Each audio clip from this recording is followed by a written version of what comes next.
વલસાડ જિલ્લાના પારડી તાલુકાના નેવરી ગામ નજીક ગમખ્વાર અકસ્માત સર્જાયો હતો। 3 વાહનો વચ્ચે સર્જાયેલા અકસ્માતમાં 3 લોકોના કરુણ મોત નીપજ્યા હતા।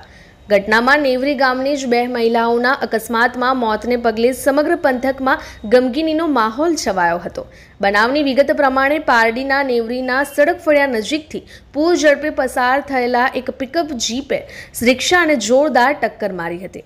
રિક્ષાને ટક્કર વાગતા જ રિક્ષા ટેમ્પો સાથે અથડાઈ હતી। આમ એક પછી એક 3 વાહનો વચ્ચે સર્જાયેલા અકસ્માતમાં રિક્ષામાં સવાર નેવરી ગામની જ 2 મહિલાઓ અને એક કપરાડાના એક યુવકનું કરુણ મોત નીપજ્યું હતું, જ્યારે રિક્ષા ચાલક ગંભીર રીતે ઈજાગ્રસ્ત થતા સારવાર માટે હોસ્પિટલ ખસેડવામાં આવ્યો હતો। આ ઘટનામાં અકસ્માત સર્જ્યા બાદ પિકઅપ ચાલક વાહન સાથે ઘટના સ્થળેથી ફરાર થઈ ગયો હતો। બનાવની જાણ થતાં જ ગામના લોકો એકઠા થઈ ગયા હતા। ઘટનાની જાણ થતાં જ પારડી પોલીસે ઘટના સ્થળે પહોંચી અને જરૂરી કાર્યવાહી હાથ ધરી હતી। અકસ્માતમાં નેવરી ગામની રાજુબેન અરવિંદભાઈ પટેલ અને સુરેખાબેન ઉત્તમભાઈ પટેલ નામની 2 મહિલાઓ અને કપરાડાના બારપુડા ગામના લલિત સંજય બળગર નામના યુવકનું મૃત્યુ નીપજ્યું હતું।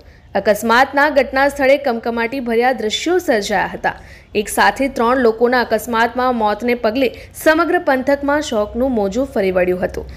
પારડી પોલીસે અકસ્માત સર્જી ફરાર થઈ ગયેલ પિકઅપ જીપ ચાલકને પકડવા માટે તપાસ હાથ ધરી હતી। અમારી લાઈવ ન્યૂઝ 24 ચેનલને સબસ્ક્રાઇબ કરો, બેલ આઇકોન દબાવો જેથી આવનાર ન્યૂઝ અપડેટ્સની નોટિફિકેશન આપ સુધી સૌથી પહેલા પહોંચે।